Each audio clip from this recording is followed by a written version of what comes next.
The first thing you need to learn about raising watermelons is they need a lot of room. Each watermelon's going to take up about 24 to 26 square feet. Some of your smaller ones you can get on maybe 18 square feet. But when you're talking about a garden, that's a pretty big amount of space. Luke HALLMAN raises only melons and watermelons for his customers, which include local stores and farmers markets. He enjoys the challenge of being a farmer, but says he has a very important partner, the honeybee.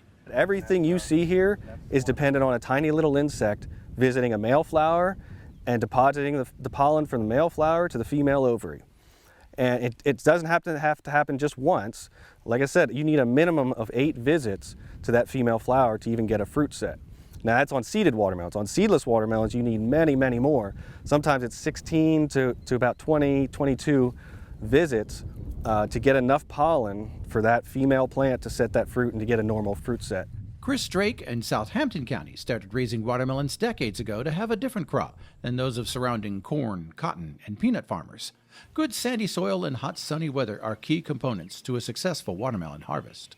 Unfortunately, the spring of 2023 was cool and damp in Virginia. As with any crop, we don't want 100-degree days. That's not good for anything, but we want sun and we want high 80s, low 90s. We want typical summertime temperatures. So most of your watermelons are grown in areas where it's a southern climate, basically. A watermelon flower will open at sunrise, and they typically close up by noon. I mean, if it's a really hot day, typically once you start getting over 90 degrees, those flowers are going to close up. So they're only receptive to pollination for 4 hours, 5 hours in the morning. So if you have a foggy morning, if you have a cold morning, a wet morning, a misty morning, a cloudy morning, a windy morning, any of these factors that prevents bees from flying or native pollinators from flying the fields, you're not going to get pollination. Virginia farmers raise watermelons on 338 farms, covering 773 acres. That means it's not a major crop in the Old Dominion.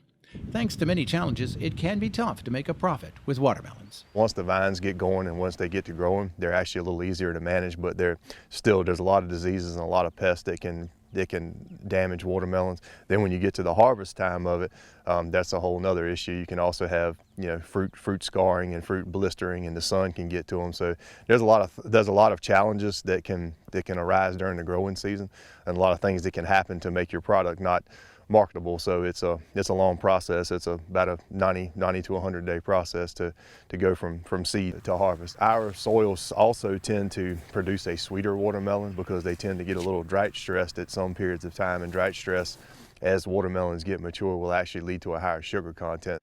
Like many Virginia growers, Drake and HALLMAN have developed their own network of buyers to increase their slim profit margins instead of selling to big grocery store chains. Harvesting watermelons can be heavy labor, so that's another challenge and expense. Every year, consumers have their own challenge, how to pick a ripe watermelon at the market or store. Both growers agree your best tip is the color of the rind. If you look under the belly of a watermelon, once it starts turning a kind of a pale yellow color versus a white color, white underneath it, typically it's not going to be ripe. If it starts turning yellow or a more prominent yellow, it's going to be generally riper. And watermelons that have stripes, also typically when the stripes start to break and there's a clear definition between the stripe and the non-stripe, that usually will indicate maturity, but every variety is different. People need to know that when you go to the grocery store, watermelons per pound are the cheapest fruit you can buy. So it's the biggest bang for your buck. It's super healthy for you, packed with lycopene, and 90% of watermelon is water. So it's totally refreshing. I mean, it's a perfect summertime treat, and it's the cheapest treat you can buy. An ice cold watermelon versus an ice cold drink, I'll take a watermelon every day. Each year, the July 4th weekend is the biggest sale date for watermelon growers.